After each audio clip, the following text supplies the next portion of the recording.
உங்கள் புழக்கடை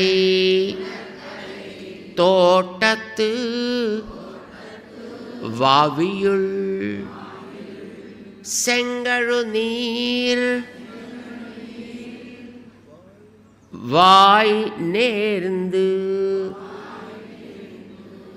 ஆம்பல் வாய் கூம்பினகான் செங்கல் பொடிக்கூரை வெண்பல் தவத்தவர்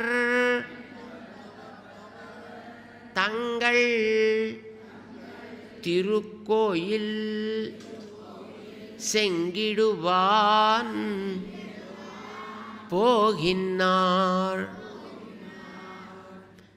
எங்களை முன்னம் இழுப்புவான் வாய் பேசும்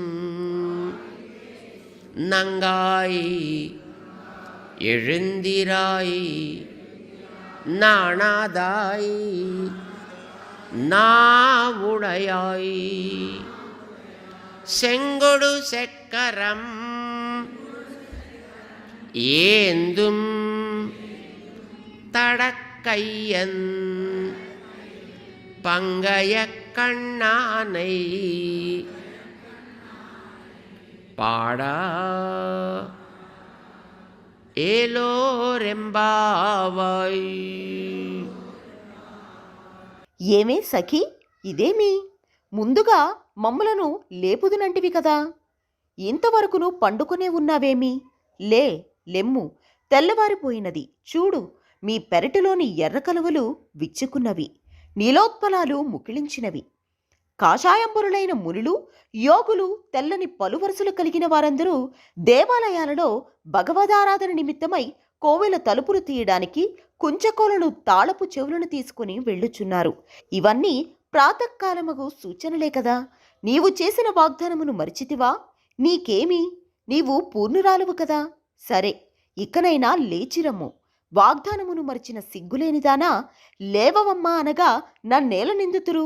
నేనేమి చేయవలే అనగా, శ్రీ శంఖచక్రములచే విరాజిల్లుతున్న విశాల సుందర భుజములు గలవానని పంకజాక్షుని ఆ శ్రీకృష్ణుని గుణగణములను మధురమైన స్వరమున కీర్తించవలను.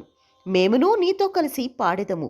ఇట్లు గోష్ఠిగా సంకీర్తనము చేసిన మన వ్రతము ఫలించగలదు.